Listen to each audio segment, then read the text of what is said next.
BNP সরকার 18 ফেব্রুয়ারি oath নিল, 6 মাস হতে যাচ্ছে। এই পর্যায়ে এসে আপনার রাজনৈতিক অভিজ্ঞতা থেকে বিএনপি কে কত মার্কস দিবেন, অথবা কোথায় কোথায় আপনি অসঙ্গতি দেখছেন, কিভাবে মূল্যায়ন করবেন? আমার কাছে মনে হচ্ছে বিএনপি কে পাস মার্ক দেওয়া যাচ্ছে না। সত্যি কথা বলতে আমি দুঃখিত। আমরা খুব আশাবাদী ছিলাম যে এবার বিএনপি আসলে ওই অন্তর্বর্তীকালীন সরকার চেয়ে একটা ভালো কিছু আমরা দেখব, কিন্তু যা দেখছি এখন পর্যন্ত মোটামুটি অন্তর্বর্তীকালীন সরকারের একটা এক্সটেনশন বা একই নীতিধারা, একই ধরনের রাজনৈতিক কর্মকাণ্ড, একই লাইনে দেশ এখনো চলছে, যেটাকে তখনও আমরা খুব বিপজ্জনক মনে করেছিলাম, এখনো বিপজ্জনক মনে করছি। এবং এ পর্যন্ত সবচেয়ে যেটা বড় কথা, যেটা মানুষের সবসময় প্রথম প্রায়োরিটি থাকে, মানে জানমাল ইজ্জতের নিরাপত্তা, এটা অন্তর্বর্তীকালীন সরকারের সময় যা ছিল এখন ওর থেকে কোনো রকম তেমন উন্নতি হচ্ছে না, বরং দিন দিন অনেক ক্ষেত্রেই অবনতি হচ্ছে। বিভিন্ন সংস্থা, টিআইবি কয়েকদিন আগে একটা রিপোর্ট দিল, প্রথম 100 দিনে 600 সামথিং 29 জন বোধহয় হত্যাকাণ্ড, কত জন, এগুলো সব মানে বিরাট সব নেগেটিভ নিউজ আর কি। এবং বিভিন্ন জায়গায় শিশু ধর্ষণ, বলৎকারে, মানে মানুষকে বিভিন্ন জায়গায় খুন, যখন একেবারে অরাজকতার একেবারে চরম, এবং কোন রকম কোনো নিরাপত্তা কারণে এরকমই একটা পরিস্থিতি আমরা লক্ষ্য করছি। এবং সেটা আগের থেকে কোনো অংশেই ভালোর দিকে যাচ্ছে এরকম মনে হয়নি। পরের দিকে যেটা সেকেন্ড মানুষের কনসার্ন থাকে, সেটা হলো খেয়ে পরে বেঁচে থাকার। সেখানেও বিরাটভাবে একটা ধাক্কা খাচ্ছে মানুষ। জিনিসপত্রের দাম প্রতিদিনই বাড়ছে, আর চাকরির সুযোগ সুবিধা, ব্যবসায়ের সুযোগ সুবিধা প্রতিদিন কমে যাচ্ছে। আমাদের মির্জা ফখরুল ইসলাম সাহেব তো কয়েকদিন আগে বললেন যে প্রায় ওনাদের হিসাবে, সরকারি হিসাবে 4 কোটির মতো শিক্ষিত বেকার যুবক এখন আছে। তারপরে মিল ফ্যাক্টরি বন্ধ হওয়ার খবর তো আর এটা দিয়ে শেষ করা যাচ্ছে না।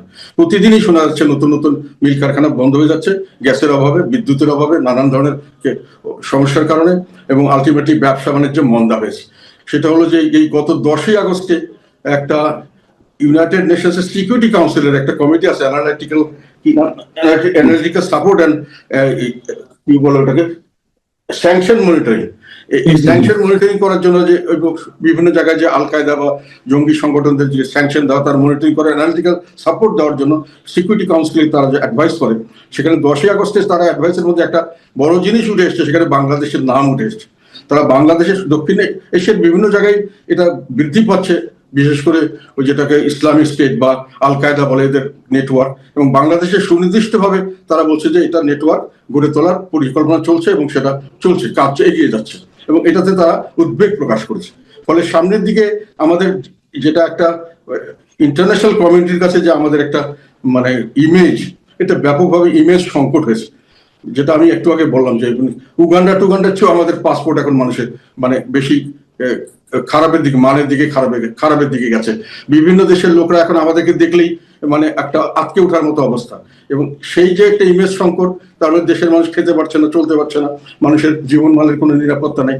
কাজে এইসবের থেকে পরিত্রাণের কোনো সম্ভাবনা হঠাৎ করে যে দেখে মনে করলাম না ঠিক আছে এখন আছে, 2 মাস পরে ভালো হবে, এরকম কোনো দেখা যাচ্ছে না।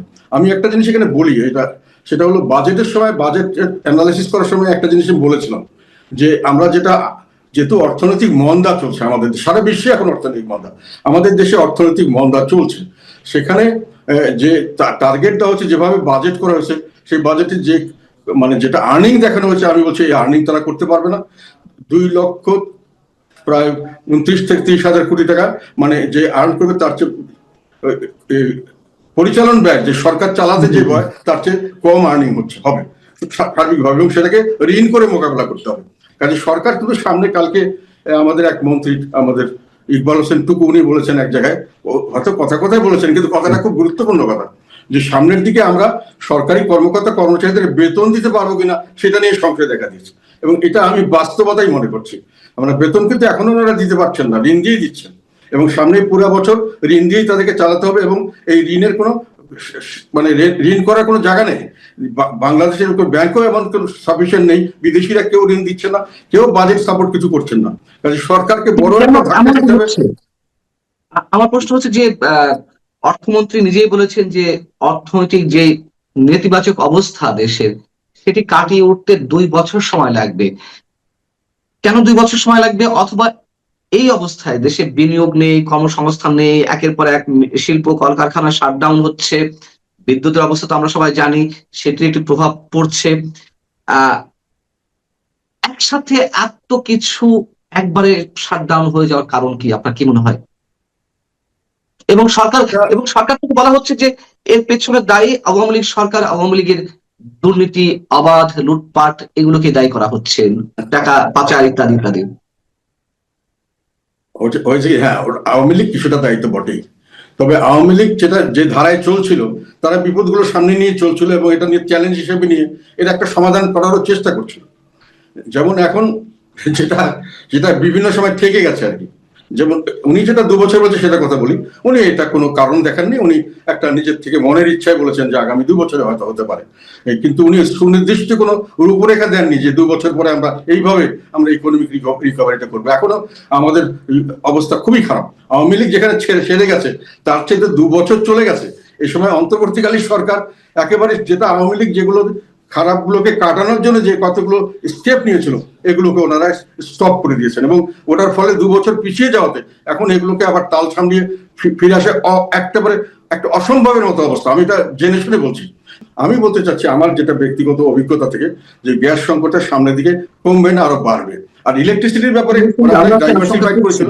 সেখানে কিন্তু ওই যে যেমন নিউক্লিয়ার পাওয়ার প্ল্যান্ট থেকে ইলেকট্রিসিটি ওগুলো দিতে আসতো এবং বিভিন্ন জায়গা থেকে বিদেশ থেকে আনার জন্য ব্যবস্থা করেছিল। ওগুলোর থেকেই কিন্তু এখন আমরা যদি করতে পারি তাহলে এগুলো চালু থাকবে, কিন্তু ওটাও এখন কোনো এই 2 বছর কোনো কাজ হয়নি, সবকিছু প্রায় স্ট্যান্ড স্টিল। কাজে energy crisis is not going to be stop very soon. আর এনার্জি ছাড়া বাংলাদেশের কোনো কিছু ইনভেস্টমেন্ট হবে না, কোনো অগ্রগতি হবে না। We are in a big mess. আর তারপরে বললাম যে টাকা পয়সা যা আছে এগুলো দিয়ে মানুষের ট্যাক্স দিচ্ছে, এই ট্যাক্সও সামনে মানুষের দিতে পারবে না, যেহেতু কোনো অর্থনৈতিক কর্মকাণ্ড নেই। ট্যাক্স দিবে কোথা থেকে মানুষ? মানুষকে জোর করে আর কিছু মানে ব্যবসা বাণিজ্য না থাকলে কোথেকে ট্যাক্স দেবে? আপনি এর মধ্যে অর্থনৈতিক পরিস্থিতির কথা তুললেন দেশের, এবং অবশ্যই আইন শৃঙ্খলা জনিত যে পরিস্থিতি সেটির কথাও তুললেন। আপনি কি মনে করছেন যে মানে যেভাবে আপনি বলছেন তাতে মনে হচ্ছে দেশ একেবারে স্থবিরতার দিকে যাচ্ছে অথবা স্থবির হয়ে আছে, বিষয়টা কি এরকম? বাংলাদেশ এখন যে পজিশন আছে, আমি উৎকণ্ঠিত। এখন আমি উৎকণ্ঠিত কি অযথা হচ্ছে এরকম মনে করার অনেক কারণ থাকতো, কিন্তু আমি খুবই অভিজ্ঞতা সম্পন্ন মানুষ। আমি এনার্জি সেক্টরে কাজ করেছি এখানে। আমি মন্ত্রী এমপি হওয়ার আগে প্রায় 7-8 বছর আমি স্পেশালি ট্রেন ছিলাম। পরে এখানে এসে আমি বাণিজ্য মন্ত্রণালয়ে কাজ করেছি। আমি ইন্টারন্যাশনাল যেমন বিমান পর্যটন মন্ত্রণালয়ে কাজ করছি। আমার কিন্তু ওয়াইড একটা অভিজ্ঞতা আছে। আমি সেজন্য এনার্জি সিকিউরিটি সম্পর্কে আমি ওই 2023-24 সালে আমি ওয়ার্ন করেছিলাম যে এনার্জি সিকিউরিটি তো সরকার কিছু কিছু ব্যবস্থা গ্রহণ করা শুরু করেছিল। ওটা সাফিসিয়েন্ট হতো কি না হতো সেগুলো সব স্টপ হয়ে গেছে, সেগুলো এখন কিছু নেই। কাজে সামনের দিকে ধপ করে এনার্জি আরো কমে যাবে, এবং বিদ্যুৎ না থাকলে আর গ্যাস না থাকলে আপনি পৃথিবীর যে কোনো লোককে আনবেন, এখানে কেউ কিছু করতে পারবে না, এখানে কোনো ইনভেস্টমেন্ট হবে না। এত কোটি কোটি মানুষ বেকার, এদের কোনো যাওয়ার জায়গা নেই। আল্লাহ হয়তো আমাদের রক্ষা করবে, সবসময় আল্লাহ আমাদের রক্ষা করে। আমার কাছে মনে হচ্ছে খারাপ অবস্থা, খারাপ। এবং সরকার মানে সবচেয়ে বড় ধাক্কাটা যেটা খাবে সরকার আমার কাছে মনে হচ্ছে সেটা অর্থ অভাব। আপনি বেতন দিতে পারবেন না, আপনার পুলিশকে বেতন দিতে পারবেন না, আপনার আশেপাশে বডিগার্ডদের বেতন দিতে পারবেন, রাস্তায় আপনি হাঁটবেন কিভাবে? কর্মচারীদের বেতন দিতে পারবেন না। আমি বলতে চাচ্ছি যে এরকম পরিস্থিতির সৃষ্টি হতে পারে বাংলাদেশে, কিন্তু এটা থেকে উদ্ধার করবে এই সময় এরকম কোনো অবস্থা আমি কাউকে দেখছি না। যেহেতু বিদেশিরা সবাই এখনো যে ইরান যুদ্ধের কারণে সবাই বিভিন্নভাবে বকডাউন হয়ে গেছে, মানে সবারই ব্যবসা বাণিজ্য কমে গেছে। পয়সা আসে হঠাৎ করে বিরাট ভাবে এখানে বাংলাদেশে ইনভেস্ট করবে বা টাকা দিবে তাদেরকে, যেটা সৌদি আরব দীর্ঘদিন পাকিস্তানকে টাকা দিয়েছে, ক্যাশ টাকা দিয়েছে। তো অনেক সময় চায়না অনেককে দেশকে দেয়, কিন্তু চায়না সবসময় পোটেনশিয়াল না দেখে দেয় না। চায়না এখন আর টাকা বাংলাদেশে দিবে এরকম কোনো কমিটমেন্ট করেনি। যেগুলো জায়গা তারা নিয়েছে এগুলো তারা ডেভেলপমেন্ট করার জন্য যে বিদ্যুৎ এবং গ্যাসের দরকার, এটার ব্যবস্থা না হলে তারা ইনভেস্টমেন্ট করতে আসবেও না। তার কাজে বাংলাদেশে ইনভেস্টমেন্টও আসছে না, টাকাও আসছে না। বিদ্যুৎ সেক্টর, গ্যাস সেক্টর এগুলো অত্যন্ত নাজুক পরিস্থিতিতে আছে। ইন্ডাস্ট্রিয়ালাইজেশন খুব খারাপ পরিস্থিতি, এবং বাংলাদেশের সরকারের অর্থের অভাব অত্যন্ত প্রকট বলে আমার ব্যক্তিগতভাবে মনে হচ্ছে। এবং তার মধ্যে আবার এই যেটা সমস্যা সবচেয়ে বড়, এইসব পরিবেশে যেটা দাঁড়িয়ে যায়, দুর্ভিক্ষ হয়, গৃহযুদ্ধ হয়, এবং সেখানে মানে এই মিলিটেন্সির, বিশেষ করে এই আল কায়দা টাইপের মিলিটেন্সির উদ্ভব হয় খুব দ্রুত গতিতে। এবং এইটাই হলো বড় একটা ক্রাইসিস যেটা অলরেডি শুরু হয়ে গেছে। এবং এটা যদি হয় তাহলে বাংলাদেশ আর গাজার মধ্যে কোনো পার্থক্য থাকবে না। মানে যখন ওই মানে আশেপাশে যারা থ্রেট মনে করবে এইসব কারণে, তারা ওই গাজার মতো অবস্থা আমাদের দাঁড়িয়ে যেতে পারে। আমি এটা অনেক আগের থেকে বলেছি, এবং বলে আসছি এখনো যে আমি হয়তো বেশি দুশ্চিন্তা করছি, কিন্তু আমার দুশ্চিন্তা করার কতগুলো গ্রাউন্ড আছে, সেই জন্য বলছি। গাজাতে তো আর গৃহযুদ্ধ নয়, গাজাতে তো অন্য একটি পরাশক্তি বা অন্য একটি শক্তির আক্রমণ, আগ্রাসন। কিন্তু আপনি কেন বাংলাদেশকে গাজার মতো পরিস্থিতির আমি দিকে আমি মনে করছেন? এই জন্য বলছি যে গৃহযুদ্ধের কারণে নয়, ওখানে মিলিটেন্সি ডেভেলপ করে। যখন মানুষের অভাব অভিযোগ বেশি হয় প্রিডমিনেন্টলি মুসলিম কান্ট্রিতে, যেটা ভারতের জন্য একটা বড় সমস্যা, অনেকে ভারত সম্পর্কে অনেক ধারণাটা ক্লিয়ার নেই। ওদের সমস্যাটা কিন্তু বাংলাদেশের ব্যবসা বাণিজ্য তাদের কোনো বড় জিনিস নয়। ভারত একটা বিশাল কান্ট্রি, বড় সাইজে, বড় রিসোর্সে অনেক বড়। রিসোর্স মানে খালি মিনারেল রিসোর্স না, হিউম্যান রিসোর্স, সব ধরনের রিসোর্স ওদের কাছে। থার্ড হলো ওরা মিলিটারি পাওয়ার, বিরাট দেশ। কিন্তু ওদের জন্য বাংলাদেশের স্ট্র্যাটেজিক লোকেশন, ওদের বিরাট 4000 কত কিলোমিটার ওদের বাউন্ডারি, কমন বাউন্ডারি, এবং এখানে অনেক সেন্সিটিভ এলাকা আছে ওদের। এবং এখানে যদি মানুষ যদি গরিব থাকে, গরিব মানুষের মধ্যে মুসলিম হয়, তাহলে এখানে একটা মিলিটেন্সি টেন্ডেন্সি দেখা যায়, যেটা আল কায়দা এখন দেখা যাচ্ছে। এই সুযোগটি কেন? আমরা দেখলাম ডক্টর ইউনূস সরকারের সময় থেকে জঙ্গিবাদের এক ধরনের মাথা চাড়া দেওয়ার চেষ্টা, এবং সেটি কোনো কোনো ক্ষেত্রে আমরা দেখলামও। আইসিসির কালো পতাকা নিয়ে দিনের পর দিন মিছিল, বিক্ষোভ এবং মৌলবাদের আস্ফালন। এখন এসে আল কায়দার নতুন আন্তর্জাতিক সন্ত্রাসী সংগঠন, জঙ্গি সংগঠনের সেল বাংলাদেশে স্টাবলিশডের চেষ্টা করা হচ্ছে। এর কারণ কি মনে হয় আপনার? এটার কারণ হলো কি, ওরা অনেকদিন থেকেই মৌলবাদীরা এখানে অ্যাক্টিভ ছিল, যেটা শেখ হাসিনার সময় খুব কঠোর হস্তে দমন করা হয়েছে। আমরা ওনাকে অনেক সময় এটার দিকে নিন্দাবাদ করতাম, কিন্তু আমরা এটা বুঝতে পারিনি। এখন বোঝা যাচ্ছে যে ছিল। এবং এই স্টুডেন্টদের একটা খুব ন্যায্য দাবি, কোটার বিরুদ্ধে আন্দোলন যেটা হয়েছে, এবং এই স্টুডেন্টরা যে দাবিটা শুরু করেছে, আমরা সেখানে যোগদান করেছিলাম। যেটা ছাত্রদের দাবি থেকে ছাত্র জনতার বৈষম্য বিরোধী একটা আন্দোলনে রূপান্তরিত হয়েছিল।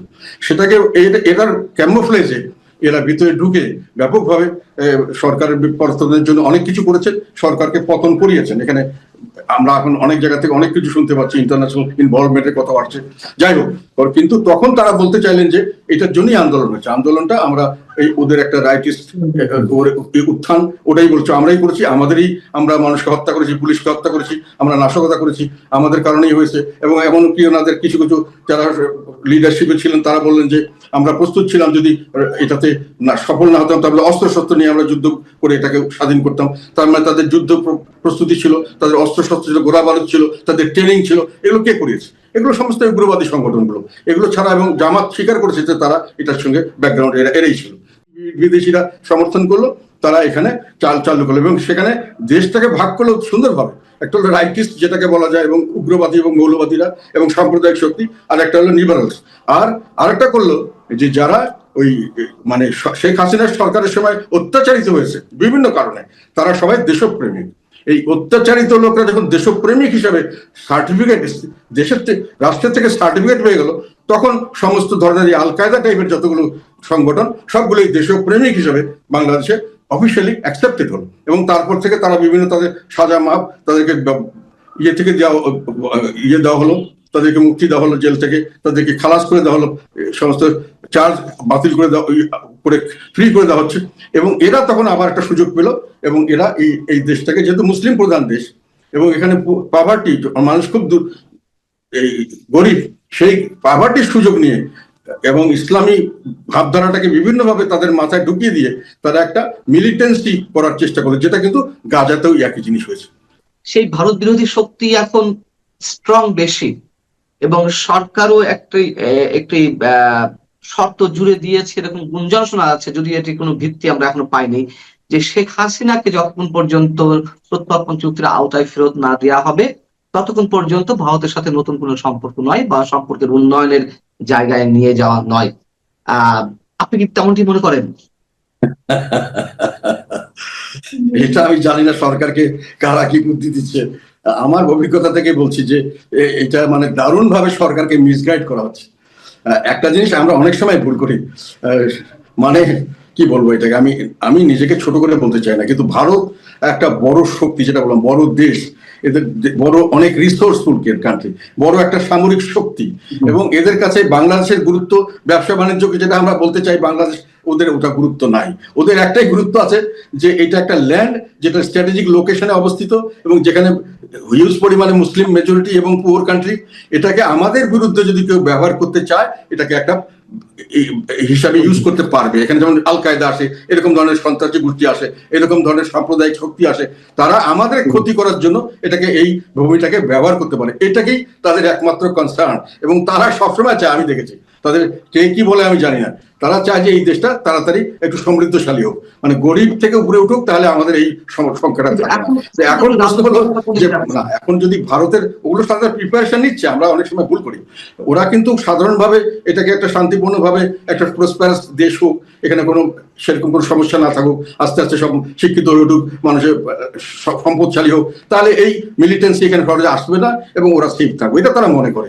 এই জন্য তারা সহযোগিতাও করতে চায়। কিন্তু যদি কোনো কারণে তারা মনে করে যে এটা হচ্ছে না, তাহলে কিন্তু ওরা যেন সরকারের সাথে কথাবার্তা বলছে যে এটাকে যে কোনো ভাবে এটাকে থামিয়ে একটা নর্মাল পরিস্থিতিতে আনা যায় কিনা, তারা সহযোগিতা করে হাত বাড়িয়ে দিচ্ছে। আর সরকার যদি এটাকে মানে অন্য কিছু মনে করে এটার বিরুদ্ধে আচরণ করে, আমি একটা পরিষ্কার কথা বলতে চাই। আমি একটা সময় দেখেছিলাম ওই যে প্রণব মুখার্জি একবার প্রেসিডেন্ট ছিলেন, আসছিলেন উনি, বেগম খালেদা জিয়া ওনাকে একটা গন্ডগোলের সম্বন্ধে 2014 আগে বা কোনো সময় ওনাকে ডেকেছিলেন যে আমার সঙ্গে আসেন, কথা বলেন, কি করা যায়। ওরা চাচ্ছিল একটা মীমাংসা করে দেওয়া, করা যায় কিনা। উনি রিফিউজ করেছিলেন, বলছেন না, আমার এখন হরতালের কারণে যাচ্ছি না। আমি পরবর্তীকালে ভারতের অনেক রাজনীতিবিদ অনেকের সঙ্গে কথা বলেছি, এরা এটাকে বিরাট ভাবে একটা অপমান মনে করছে। আমি তো কমার্স মিনিস্ট্রি ছিলাম, আমাদের সাথে ব্যবসা না করলে তাদের খুব একটা লস নাই, আমরা তাদের সাথে ব্যবসা না করলে বিশাল ভাবে লুজার হবো। এটা বললে আমি ভারতের দালাল তা নয়, আমি প্র্যাকটিক্যাল থেকে বলছি। তো যাই হোক, ওটা না, কিন্তু সেকেন্ড অপশনও তাদের কাছে থাকে, মানে যদি এটা না হয় then they will take other options. But তারা এই অপমানটাকে খুব সহজভাবে গ্রহণ করবে না, এটা আমার অভিজ্ঞতা থেকে বলছি। এবং এটা যদি ওনারা কোনো কারণে এটা এই ধরনের মত নিয়ে থাকেন যে আমরা চোখে চোখ রেখে কথা বলবো ইত্যাদি, আমি মনে করি জিনিসটা পরবর্তীকালে বর্তমান সরকারের জন্য এবং দেশের জন্য ক্ষতিকারক হতে পারে। যেমন ডিএম কাদের একটি বিষয় বেশ গুঞ্জন আকারে শোনা যাচ্ছিল, যখন ভারতে নিযুক্ত মার্কিন রাষ্ট্রদূত এবং দক্ষিণ এবং মধ্য এশিয়া বিষয়ক মার্কিন বিশেষ দূত সার্জিও গোর কদিন আগে বাংলাদেশ সফরে এলেন। তিনি ওই সময় আপনার সঙ্গে বৈঠক করেছেন এবং আওয়ামী লীগের কারো কারোর সঙ্গে বৈঠক করেছেন। এই বিষয়টি আসলে কি?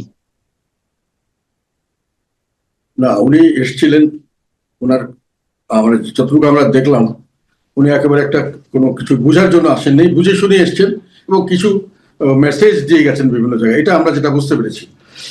আমার সঙ্গে কথা বলার কথা হয়েছিল, অনেক সময় অনেক লেভেল থেকে বলা হয়েছিল, পরবর্তী থেকে এটা হয়নি। আওয়ামী লীগের সঙ্গেও কতটুকু হয়েছে আমি জানি না, এটা হয়তো কোনো কারণে ওটার প্রয়োজন মনে করেনি আমাদেরটা, কেননা ওনারা আমাদের সম্পর্কে ওয়াকিবহাল ছিলেন, সব বুঝে এসছেন। ওনারা যে জিনিসটি করতে চাচ্ছেন বলে আমরা বিভিন্নভাবে হিন্টস পাচ্ছি, যেটা অনেকদিন আগের থেকে ভারত বলে আসছিল যে একটা ইনক্লুসিভ পলিটিক্স দরকার, এবং নির্বাচনটা তারা ইনক্লুসিভই চেয়েছিল। যাই হোক, সেটা পরের কথা, নির্বাচন যখন হয়ে গেল, তারপরেও ইনক্লুসিভ রাজনীতি মানে সব দলকে সমানভাবে রাজনীতি করার সুযোগ দিতে হবে, না হলে স্টেবিলিটি আসবে না, এটা ছিল ভারতের কথা। পরবর্তীকালে ওই সার্জিও গোর উনি এসে যেটা বললেন, এবং ওনার বডি ল্যাঙ্গুয়েজে যেটা বোঝা গেল যে উনি মোটামুটি ভারতের সাথে, ভারত যেটা করতে চাচ্ছে ওনারা তাদের বিরোধিতা করছেন না বা তার সঙ্গে একমত, ওনারা এই ধরনের মনে হলো আর কি।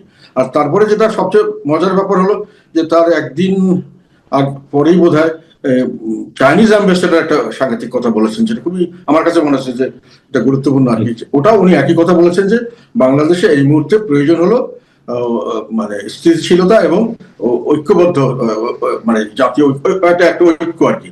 মানে অর্থ হলো একই কথা, যে স্থিতিশীলতা দরকার এবং স্থিতিশীলতার জন্য ইনক্লুসিভ রাজনীতি দরকার, এই কথাটা সকলেরই একই মেসেজ আর কি। তো ওই মেসেজটাই এখন ওনারা দিচ্ছেন ওই জন্যই যে দেশ এখন একটা মহা দুর্যোগের মধ্যে আছে এবং সামনে আরো বড় দুর্যোগ অপেক্ষা করছে। এটা জাতীয় ঐক্য ছাড়া এই দুর্যোগ মোকাবেলা সম্ভব না, এবং কেননা জাতীয় ঐক্য ছাড়া কোনো স্থিতিশীলতা সম্ভব না। আপনি অর্ধেক লোককে মেরে কেটে সাফ করে দিয়ে বাকি অর্ধেককে নিয়ে দেশ চালাবেন, এবং এটাও তো এক ধরনের জেনোসাইড। তারা যেভাবে বলছে সব নিশ্চিহ্ন করে দেওয়া হবে, তাদের কোনো রাইটস রাখা হবে না, তাদের কোনো ফিজিক্যালি তাদেরকে রাখা হবে না, এই ধরনের হুমকি দেওয়া হচ্ছে এবং কাজ করা হচ্ছে যে সামনের দিকে ইনক্লুসিভ রাজনীতি করতে হবে, এবং এটা যদি বর্তমান সরকার সহজভাবে না করেন, ভালো না করলে হয়তো চাপিয়ে দেওয়া হবে, এবং সেইভাবে হয়তো সামনের দিকে খেয়াল করতে হবে, এবং তারপরে সমস্যার সমাধানে চাপিয়ে দেবে কারা? মানে আপনি বলতে চাচ্ছেন যে ভারত এবং যাদেরকে আমরা আমাদের গার্জেন মেনেছি এবং যাদের কথা মতো আমরা যা আচ্ছা তা করছি এতদিন পর্যন্ত, মানে বড় বড় শক্তি আর কি, যারা আমাদের আশেপাশে কাজ করছে, এটা তো আমি স্পেসিফিক্যালি বলতে গেলে এখন মানে অনেক দিন থেকে তো আমরা দেখছি, যেমন সার্জিও গোর আসলেন, উনি আমাদের একজন বোঝা যাচ্ছে যে ওনার কথা মতো অনেক কিছু ঘটবে। আবার ওদিকে যেমন চাইনিজ ওনার তো বলেই ফেললো যে যেহেতু ওনারা বড় ধরনের ইনভেস্টার এই দেশে, ওনারা ইনভেস্ট করবেন না এখন, বুঝা গেল, আনটিল আনলেস স্টেবিলিটি আসে, এবং তার জন্য তারা ইউনিটি চাচ্ছেন, এটা বোঝা গেল। ভারত তো অনেক আগে থেকে বলছেন যে আমরা ইনক্লুসিভ নির্বাচন চাচ্ছি। তো মোটামুটি এই শক্তিগুলি তো এক হয়ে গেছেন একটা ব্যাপারে, এটা আমরা যদিও পরিষ্কার ভাবে না বললেও ইনডাইরেক্টলি বা কিছুটা ক্ষেত্রে পরিষ্কারও বোঝা যাচ্ছে যে সামনের দিকে রাজনীতিকে তারা ওই দিকে নেওয়ার জন্য চেষ্টা করবেন, এবং এটা থেকে যারা কিন্তু চীন তো এই মুহূর্তে বাংলাদেশে ইনক্লুসিভ রাজনীতি হোক আর না হোক সেদিকে তাকাচ্ছে না, তাদের প্রভাব বিস্তার করতে চাইছে। আবার চীনকে ঠেকানোর জন্য ভারত আর যুক্তরাষ্ট্র এক হয়েছে। সার্জিও গোরের যে বাংলাদেশ সফর, সেটির অন্যতম লক্ষ্য ছিল চীনের প্রভাব মোকাবেলা করা। তাহলে ইনক্লুসিভ রাজনীতির ক্ষেত্রে আহ ভারত এবং যুক্তরাষ্ট্র এই মুহূর্তে না হয় তাদের স্বার্থের জায়গা থেকে এক হচ্ছে, চীন কি তাদের জায়গায় একমত পোষণ করবে? এটা আমাদের কতগুলো ভুল ধারণা আর কি রাজনীতিতে। চীন কিন্তু একটা কথা, চীনের একটা ইয়েতে আছে যে বিড়াল সাদা কি কালো সেটা আমার দেখার বিষয় না, ইঁদুর মানে কিনা সেটা দেখবো আমি। মানে চীনের রাজনীতি হলো আমি ব্যবসা করতে চাই ওই দেশের সঙ্গে, আমি বাণিজ্য করব, তার জন্য পরিবেশ দরকার আমার, এবং সেটা কে করতে পারবে সেটা বড় জিনিস নয়। আর ফ্রেন্ডশিপ ও রাজনীতিতে কোন সময় যে চায়না এবং আমেরিকা এক হবে কারো বিরুদ্ধে, আবার কোন সময় যে ভারত আর চায়না এক হবে আরেকজনের বিরুদ্ধে, আবার কোন সময় যে ভারত আর আবার ইন্ডিয়া এক হবে আবার চায়নার বিরুদ্ধে, এগুলো খুবই মানে এগুলো কোনো ওয়েল ডিফাইন্ড না। যখন যেটা পরিবেশ সৃষ্টি হয় এইভাবে ইউজ করা হয়। রাজনীতির খেলার এটি যে কেউ কোনো পার্মানেন্ট বন্ধু না, কেউ কোনো পার্মানেন্ট শত্রু না। তো আমার একটা কথা বলে, চীন একবার পরিষ্কার বলেছেন, চীনের অ্যাম্বাসেডারের বক্তব্য আমি যেটা ফলো করেছি, একটা সাংবাদিকদের উত্তরে উনি বলছেন যে বাংলাদেশের জন্য এখন স্থিতিশীলতা দরকার এবং জাতীয় ঐক্য দরকার, এই ধরনের একটা কথা আমি শুনেছি আর কি ওনার একটা প্রেস ব্রিফিং। চীনের রাজদূত কিন্তু, আপনি যার কথা বলছেন ইয়াং ওয়েন, চীনের অ্যাম্বাসেডর, তিনি কিন্তু আবার 180 দিনের মধ্যে একটু দেখবো কি হয়। তো কি করতে চান 180 দিনে সে সম্পর্কে স্পষ্ট করে কিছু না বললেও আমাদের সবার মধ্যে কিন্তু একটা প্রত্যাশা ছিল যে 180 দিনের পর আমরা কি দেখতে চাই। আপনার নিশ্চয় একটা প্রত্যাশা ছিল, আপনার সেই প্রত্যাশা কতটুকু মিটল? সরকারের 180 দিন অবশ্যই গুরুত্বপূর্ণ। আমরা তো অনেক সময় দেখি যে 100 দিনও একটা গুরুত্বপূর্ণ, 100 ডেজ। সরকারের মেয়াদ তো হলো 5 বছর, একদিন 5 বছরে 365 ইন্টু 5, অনেক দিন। তবু সরকার যখন নতুন ভাবে গঠন করা হয় তখন আমরা অতীতে দেখেছি যে 100 দিনের একটা প্রোগ্রাম তারা জনমানুষকে জানান দেন যে তারা কি কি করতে চান। আগের সময় এসব হয়নি, সুতরাং তাদের অনেক গুরুত্বপূর্ণ কাজ আছে, সেই গুরুত্বপূর্ণ কাজগুলো তারা 100 দিনের মধ্যে শেষ করতে চান অথবা শুরু করতে চান, শুরু করে তাদের মেয়াদে শেষ করতে চান। এরকম সরকারের একটা ঘোষণা থাকে এবং 180 দিন নিয়ে আলাপ আলোচনা আছে, আলাপ আলোচনা চলবে। কিন্তু 180 দিনের মধ্যে সরকারের তো তেমন, যদি আমরা বলি যে সরকারের খুব বড় সফলতা কোথায় কোথায় আছে, এখন পর্যন্ত পার্লামেন্ট অধিবেশন চলছে, পার্লামেন্টে আমরা বসতে দেখেছি, বাজেট পাস হয়েছে, আইন শৃঙ্খলা পরিস্থিতির কিছুটা উন্নতি করার চেষ্টা করছেন। আপনি একটু আগে মবের কথা বলছেন, 32 নম্বরে মব হয়েছে গতকাল। মব তো ডক্টর ইউনূসের আমলে মবের যে শাসন আমরা দেখেছি, মবের যে দুঃশাসন বলতে পারেন, মবের মূল্য, সেটা থেকে জাতি কিছুটা স্বস্তি পেয়েছে এরকম মনে হতে পারে। কিন্তু আমাদের বিদ্যুৎ সেক্টরের অবস্থা খুব খারাপ, জ্বালানি সেক্টরে অবস্থা খুবই খারাপ, কেননা এফআরএসইউ একটাতে আগুন ধরে গিয়েছিল, সেটা ঠিক না করা পর্যন্ত গ্যাস এবং ইলেকট্রিক সাপ্লাই ঠিক করা খুব বেশি সম্ভব হবে না। এর মধ্যে সরকার একটা এফআরএসইউ অর্ডার দিয়েছেন, সেটা দ্রুত গতিতে আনার চেষ্টা করছেন তারা আনসলিসিটেড অফার থেকে, সেটা আনলে হয়তো আরো কিছুটা উন্নতি হবে। এর কারণ হচ্ছে ডক্টর ইউনূসের সময় এফআরএসইউ দুটার অর্ডার দিয়ে গেছিল আগের সাবেক সরকার, ওনারা হঠাৎ করে এটা হুট করে বাতিল করে দিলেন। উনি ওনার জ্বালানি পরামর্শ করে এসব করেছেন যে আনতে হবে এলএনজি, সকলেই কিন্তু তারা এই যে যদি অর্ডার করা হয় এটা মোটামুটি 2 বছর লাগে এটা আসতে। সুতরাং আমরা এখন একটা প্যাচের মধ্যে পড়ে গেছি, যেটা অন্তর্বর্তীকালীন সরকারের সৃষ্টি। তো সরকার চেষ্টা করছে, এরকম বোঝা যায় তারা চেষ্টা করছেন। আর অন্যান্য বিষয়ে অর্থনৈতিক অবস্থা এমন কোনো উন্নতি হয়নি বলতে হবে। অর্থনীতিতে এই গ্যাস সেক্টরের অসুবিধা, জ্বালানির অসুবিধা, জীবনযাত্রার ব্যয় বেড়েছে, বিশেষ করে তাদের দ্রব্যমূল্য তাদের উপর বাড়তি দিতে এমন কোনো উন্নয়ন হয়নি।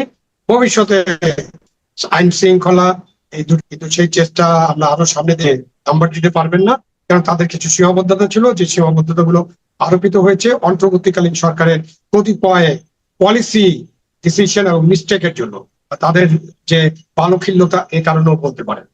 জি, তো আমরা একটু একটা প্রসঙ্গে আসতে যাচ্ছি, সেটা হলো এই যে খুব মানে ক্যাটাগরিক্যালি আমরা দেখলাম যে 15 আগস্ট উপলক্ষে গতকালকে 32 নম্বরকে কেন্দ্র করে বেশ কিছু অঘটন ঘটলো। কিছু লোককে দেখলাম যে সেখানে মানে এক ধরনের মব তৈরি করলো, সেখানে পুলিশ উপস্থিত ছিল, পুলিশরা যারা মব তৈরি করলো তাদেরকে কিছু বললো না, উল্টো যাদের উপর আঘাত করলো তাদের 2 জনকে ধরে নিয়ে গেল, এর মধ্যে 2জন নারীও ছিলেন।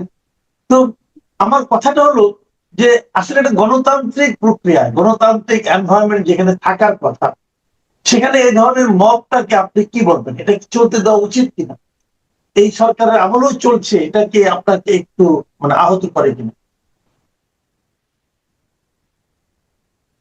এই মবের মূল্য তো আমাদের যে আগস্টের অভ্যুত্থান তার একটা অফসোর্স আপনি বলতে পারেন, অথবা আগস্ট অভ্যুত্থানের পরে যারা এর নেতৃত্ব দিয়েছিলেন এবং ডক্টর ইউনূস যে সরকার গঠন করেছিলেন, তারা দেশে একটা মবের মূল্য তৈরি করে মবের শাসনের মধ্য দিয়ে, যেহেতু তাদের কোনো রাজনৈতিক দল ছিল না আসলে, সুতরাং তারা পুলিশের উপর ভরসা করতে পারেনি। পুলিশের উপর যে আক্রমণ হয়েছে সেটা আমরা জানি, 450টার বেশি থানা আগুন দেওয়া হয়েছে, লুটপাট করা হয়েছে, অনেক পুলিশ সদস্য নিহত হয়েছেন। তো পুলিশের মোরাল পুরোপুরি ভেঙে গিয়েছিল।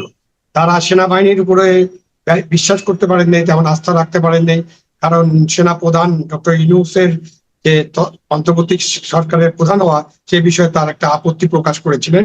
এসব নানান কারণে তিনি হয়তো সেনা প্রধান এবং তার উপরে তেমন ভরসা রাখতে পারেননি। তিনি সিভিল সার্ভিসের উপর কোনো ভরসা রাখতে পারেননি, জুডিশিয়ারির উপরে কোনো ভরসা রাখতে পারেনি সরকার।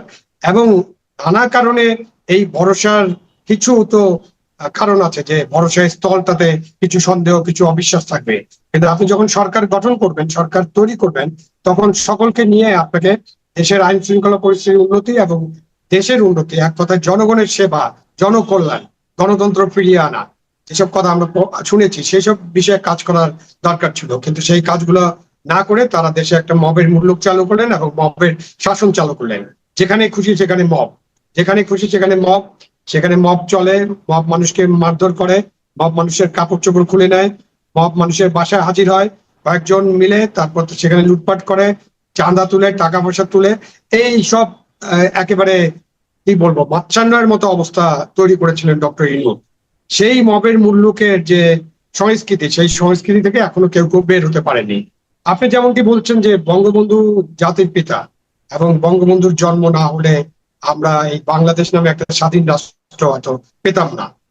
আমরা বঙ্গবন্ধুকে এই জন্য জাতির পিতা মনে করি, এবং বঙ্গবন্ধুর যে রোল 1971 সালের 10ই জানুয়ারি পর্যন্ত, তার যে আত্মদান এবং তিনি যে পরিমাণ কষ্ট করেছেন, তিনি বাংলাদেশ প্রতিষ্ঠার জন্য, বাংলাদেশের জন্মের জন্য যা করেছেন, সেই জন্য বঙ্গবন্ধুকে অনেকেই শ্রদ্ধা করবেন, কেউ কেউ নাও করতে পারেন, সেটা তাদের ব্যক্তিগত বিষয় এবং তাদের গণতান্ত্রিক স্বাধীনতা।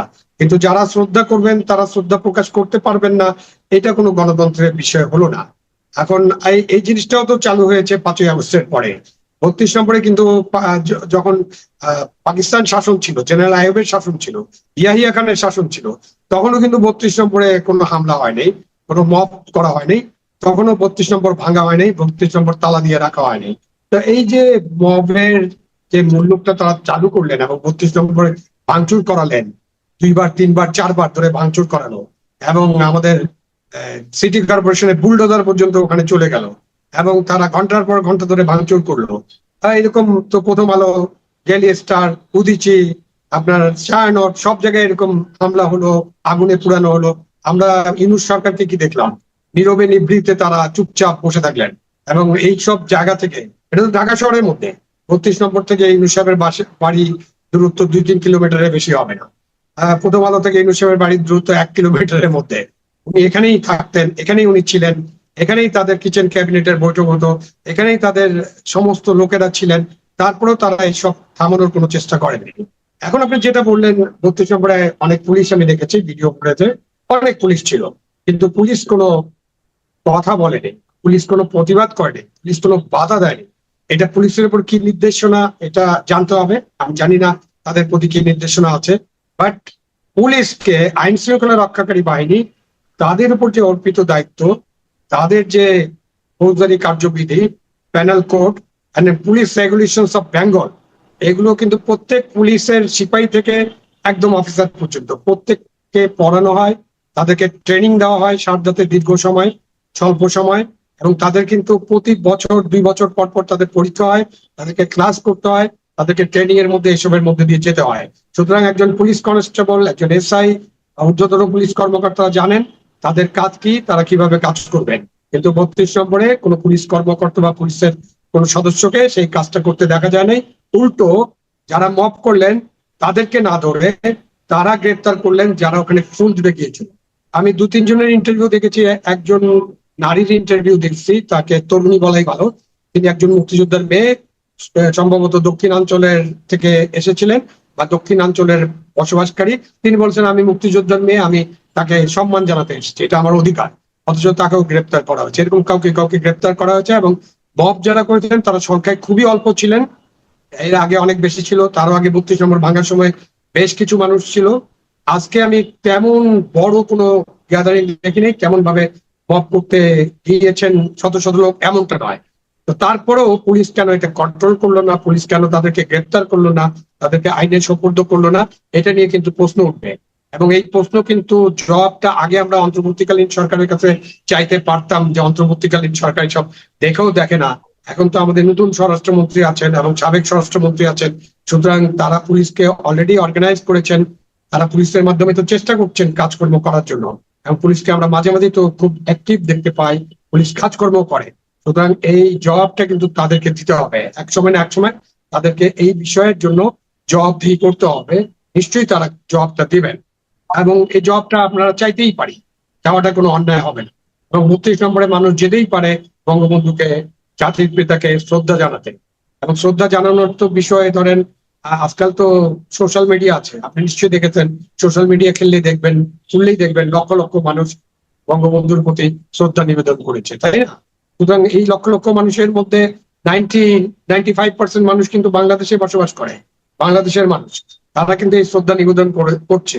সুতরাং এটা যদি আপনি এই রেস্ট্রিকশন যদি না দেওয়া হয় এবং সেখানে যদি শ্রদ্ধা নিবেদনে বাধা না দেওয়া হয়, তাহলে কিন্তু আমরা বুঝতে পারবো যে বলা হয় না যে আওয়ামী লীগ নামে কোনো দল নাই, একটা মাফিয়া দল, তাদেরকে কেউ সমর্থন করে না, তাদের সমর্থন এখন জিরোতে আছে কারো কারো মতে, কেউ কেউ 5%, কেউ 10%, এবং অনেক তর্ক বিতর্কের পরে কেউ 30 থেকে 20-এর মধ্যে থাকেন। সুতরাং তাদের যে সমর্থন আছে না নাই সেটা কিন্তু এইটুক, মানে 15ই আগস্টে শুধু আপনি ওপেন করে দেন, তাহলেই কিন্তু বোঝা যাবে শান্তিপূর্ণভাবে কত মানুষ তাকে শ্রদ্ধা জানাতে যায়। তো আমরা কি সেই ভয়ে আছি কিনা, আমরা বঙ্গবন্ধু নামটাকে ভয় পাই কিনা, আমরা 32 নম্বর এই বাড়িটাকে ভয় পাই কিনা? এই ভয় পাওয়ার কথা তো পাকিস্তানি সৌর শাসকদের ছিল, তারা ভয় পেয়েছিলেন, তারা